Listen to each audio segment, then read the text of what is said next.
Hi, our generation today has a blurry view of where the line is with regards to boundaries in relationships. Where do we begin, where we end? What is consent and where does it really stop? Where does it begin? Does consent ever really stop?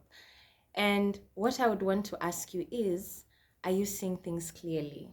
Or is your vision a little bit blurry? And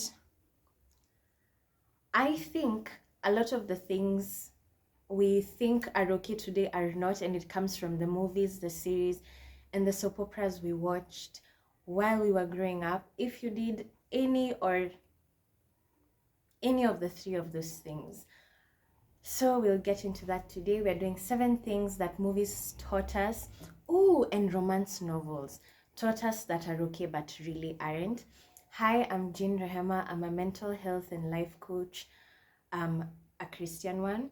I'm also a mentor and an entrepreneur. Yeah, and happy person. So today is day 3 of the December vlogs I'm doing. They're called Vlogmas, but it sounds funny. I would imagine it's a combination of like vlogging and Christmas or like mass vlogging. I don't know, I think Vlogmas just sounds odd. But this is day 3. You can go on my website, jeanrehema.com, and register there. I'll put that in the description. Sign up so you can get stuff in your inbox, big updates that are coming up. There'll be discounts for signups only.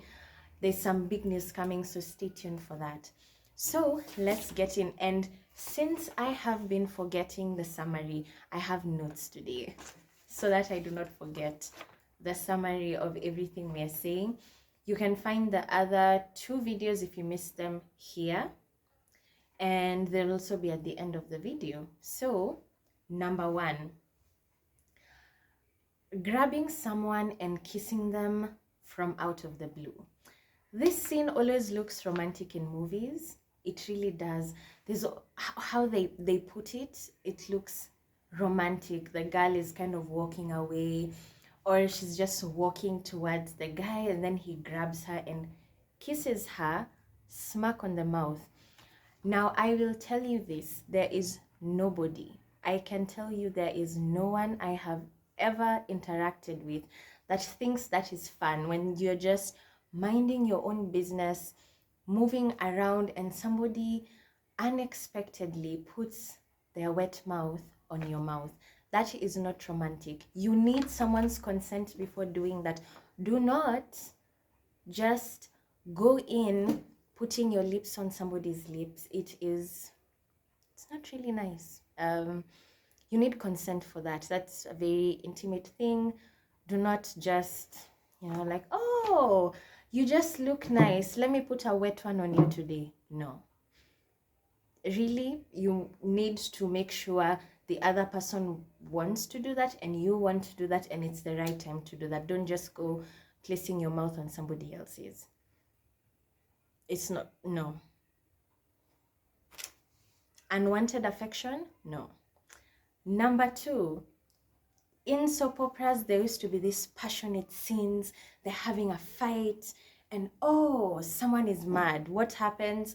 The girl slaps the guy and proceeds to beat him on the chest passionately, is how it was presented.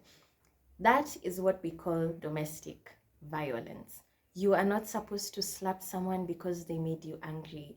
I do not advocate for guys hitting girls or guys hitting guys. Communicate using your words. Don't just go in and start slapping someone, punching them on the chest, hitting them with your hands, kicking them, and the guy will always like hold the girl and she's trying to kick and get out of his embrace. That is ridiculous. What? No wonder we live in a messed up world. We got our relationship dynamics from watching soap operas and people smacking each other. Please don't hit your boyfriend or fiance or husband. That's violence. You cannot love somebody with the very hands you use to harm them. Someone should automatically know that your hands will be used for love. Do not go slapping, punching, hitting on the chest, kicking. No, violence is never the answer. Number 3, not hearing no.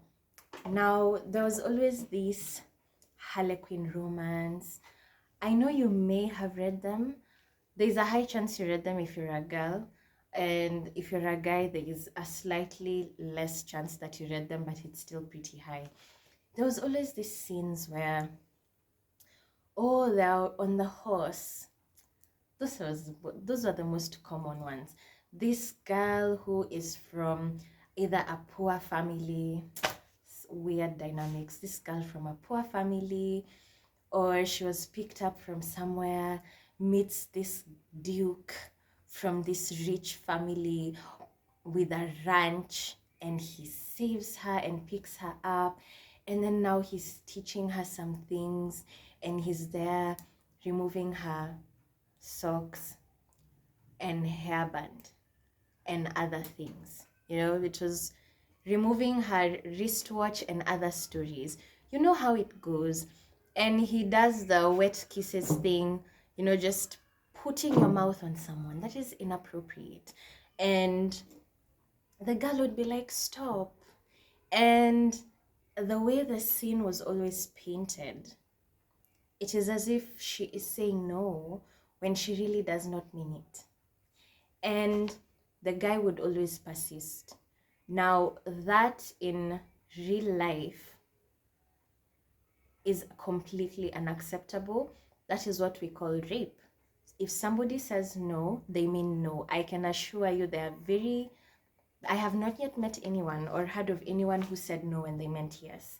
If somebody is uncomfortable, they will say no. If somebody thinks this shouldn't happen, if somebody expresses no either verbally or non-verbally, because someone might try pushing you away, read the room. Come on. Don't think like, oh, she really doesn't mean it. Yes, she does. Or yes, he does. If somebody says no, it's a no. You need to respect that and back away.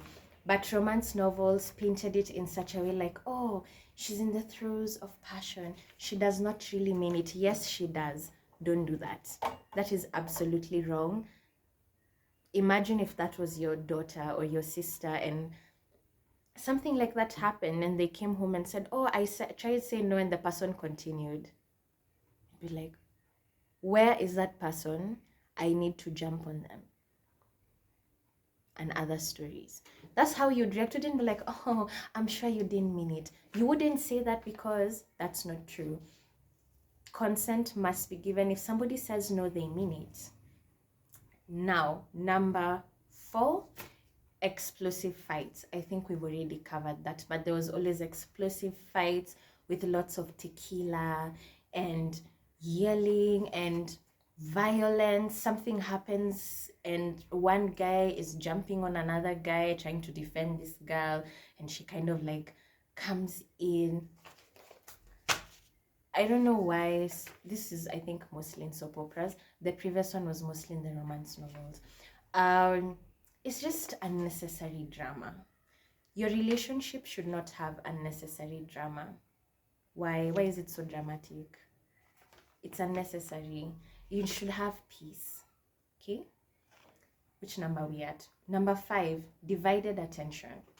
So this is where somebody tells you, oh, they kind of like you. You've come into the picture and you're kind of the underdog. You're that best friend and she likes somebody else. Or you're this misfit girl and there's this popular girl after the guy. You see those weird dynamics, and this person likes you, but they also don't do anything about it. And you're kind of just hanging around waiting for them to notice you. Or they tell you they're confused. Do they like this person or this person? Please walk away. Divided attention and affection is not normal in a relationship. You should not always feel as if you're competing. Not even always feel. You should not feel as if you are competing with other loves. Whether the loves are physical, like physical loves, or loves on the internet, or loves on phone. Someone is having divided attention. Basically, someone is texting this other person or visiting some sites, or kind of, oh, I'm confused. If you feel that somebody's attention is divided and you express it and nothing is done, please walk away. You're not supposed to stay with someone you're competing for their love and affection, just waiting for them to ask you out, waiting for them to say, oh, you're the one I've always been dreaming of. Please walk. What are you doing? That's not you. That you are not worth that. Don't just hang around every day getting hurt, listening to them talk about their dates, and you kind of wish it was you they loved. That's unhealthy. That's an unhealthy dynamic. Please walk away. Number 6, objectifying each other. Now, there's very many ways of objectifying each other. Objectifying, I have a definition for objectifying, is using someone as a means to an end. And this can happen sexually, financially, physically, and others. So it's about you and your needs. How can someone satisfy you? How can someone satisfy your needs? And I'm not talking about just sexual needs. I'm talking about financially, emotionally, socially. Socially, that could look like someone keeps being asked, oh, when are you getting married? When are you bringing someone? Why are you always alone? And you're just kind of the next shoe that fits. You're like, oh yeah, so I need a wig. This fits. And you're just, somebody grabs you and you're the it thing. You're filling this person's social needs. Probably if they did not have pressure, they would not look at you twice, or they would not wear you. They just go out in a hat. Filling somebody's financial needs. Somebody has money. I need money. How can we make something work? That is very unhealthy. The moment you enter a relationship solely thinking of what you can get out of it, you're already exploiting someone, because you're using them as a means to an end. You have an end goal. How you help me meet that. If, let's say, I have, the way people like saying, somebody has needs. The way people like saying, I have needs. And this person is available. You're not being intimate with them. And this, I think, in our society applies across the board, even as a married person. You're not supposed to be like, oh yeah, so I have this itch that needs to be scratched. You do the job, let's go. You're not supposed to enter any intimacy with that kind of a mindset. Someone is not a means to an end. Like, oh yeah, so there's this spot that I can't reach. You're the only one who can come do the itching. You're not really thinking of how to love this person, how to serve this person. It is, I need this done. I need to have this. You can give it to me. I need to have some arm candy, to have some social status. You do the job. Let's go. Objectifying people was normalized. You look at somebody and you think they're hot, and automatically, it's called lust of the eyes. You want to go to bed with them. That, even as Jesus said, you've already committed adultery with the person. But because the sin doesn't start with the physical action, it starts way before that. So you will take steps to achieve what you want. You're not supposed to be like, oh yeah, so that looks like a hot person. I want her. She's a snack. Let's do this. He is such a snack. Yeah, I want to feel validated. And I will flirt with somebody so that they can validate a feeling I'm having. I need to feel pretty. I need to feel wanted. So I am not really going out with you because I love you and I'm interested to getting to know you. I'm just looking to be validated. So objectifying is not just like, oh, is that a snack? No, objectifying can look like many things and take many forms, and it is wrong. And number 7 is Sexually illicit acts. We see people walking from, the walk of shame. You leave this person's apartment with your shoe in your hands in the morning. Living together with someone, or rather cohabiting with someone before you're married. Just picking up people at the club, and it's like, oh yeah, so I'm a human, you're a human, it works. What else was normalized? I feel like over time it got more and more explicit. So I remember when I was a kid, you would see somebody entering the room, then the scene goes black, then you're shown the next morning at breakfast. I still knew they were hinting at something, because I'm like, where did the screen go black? Oh, the next day this person is having breakfast, same outfit, leaving the house. I'm like, I still knew like something is what was that? But like I would still, even as a kid, I would still connect the dots, but these days it's way more explicit. You are shown everything. We have no business seeing everything, but there is a tendency to almost glorify sin, sexual sin. How many people you've been with? Oh, that's a plus, like, yes. Oh, that many? Amazing. Especially for guys. There is, oh, you finally got her number. Like, yes. Like, that's such an achievement. Woohoo! The movies, the books, mostly movies and series, normalize this dating too much. I do not advocate in dating so much in terms of you attach yourself with everyone. You can date a lot and come out with a lot of problems. The first guy was always flirting with everybody, and now you have trust issues. Anytime somebody's phone buzzes, you're super anxious, like, oh my gosh, who's that texting you? And then this other person would never prioritize you, and you're even uncomfortable even when he's talking with his sisters, because he picks up his phone, it's triggering your pain. Oh, this other person never prioritized me. What are you doing? Now you have attachment issues. You had this person who would ignore you and treat you like crap, and now someone doesn't respond to your message in 3 hours, and you're like, oh my gosh, they're breaking up with me. Oh, he's online and he's not responding to my text. And it just reminds you of this other guy who ignored you. And you have this other person who used you physically to meet his own needs, and now someone tries to hold your hand and you're completely triggered. You're like, I don't do that, because you don't believe someone can genuinely just want to give you a hug because they love you. And you have a skewed view. This other person would absolutely not meet any of your emotional needs, and now the only thing you know how to do is twerk and be sensual. And the first guy who wants to slow dance with you, it's like, what the hell? We're just supposed to stare into each other's eyes doing what? I absolutely cannot do that. And now you're averse to intimacy. And you would not have picked up all these things if you just did not date so many people. And if this is you, there is hope and healing. Yes, you might be a guy and the first girl would always insult you, tell you you'll never make anything, you'll never be anything.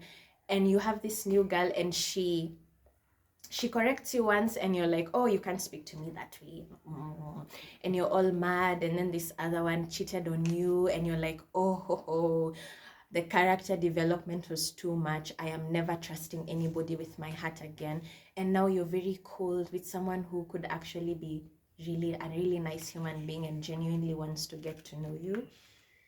Really, that's just casual dating. It's never casual because your heart is involved, and the Bible tells us to, above all else, guard your heart with all diligence. Your heart, because from it flows the issues of life. The moment you have a hardened heart, you have pain, you have all these walls because so many people hurt you, and on top of that you still have family issues to deal with. Oh, there was this teacher who was always mean to you. You're starting to see all these family patterns that are dysfunctional. Am I just playing into them? And it becomes a huge thing. So yeah, casual dating and not doing it God's way that is something that was normalized. It is, before you have time to heal, someone breaks up with you, after 1 week you have somebody else. How? You don't have time to process, like, okay, that ended, and I need to let that go. I need to heal before I move into the next relationship. And with all these issues I have, and hurt this person, who in the process, me being hurt, I'm hurting them. And they move into their relationship with issues they picked from me. They also came with their pain from 6 other relationships that were unresolved. And then now we're just 2 people hurting each other. That is not right. So yeah, I'd like to hear your opinion on things that the movies or novels or series normalized that you think are absolutely wrong and should not continue. We need to know how our mindsets are influenced by culture. I'd love to hear from you genuinely in the comments. Just put your thoughts. We'll have a discussion about it. I'm looking forward to some interesting threads in the comments. Yeah, have a good day. Remember, God loves you. Go to jeanrehema.com and sign up. There is a course coming out that has some of the things we've spoken about today, but not necessarily relationships. It's talking about having a hardened heart, coping mechanisms, how your coping mechanisms, healthy versus unhealthy, where they come from, where they lead to, and many other things. That's what I can see for now. I don't want to let everything out of the bag. So yeah, have a nice day. See you tomorrow for day 4 of Christmas vlogs. I do not know what to call them, but yes, yay! Yeah, have a good day. Bye.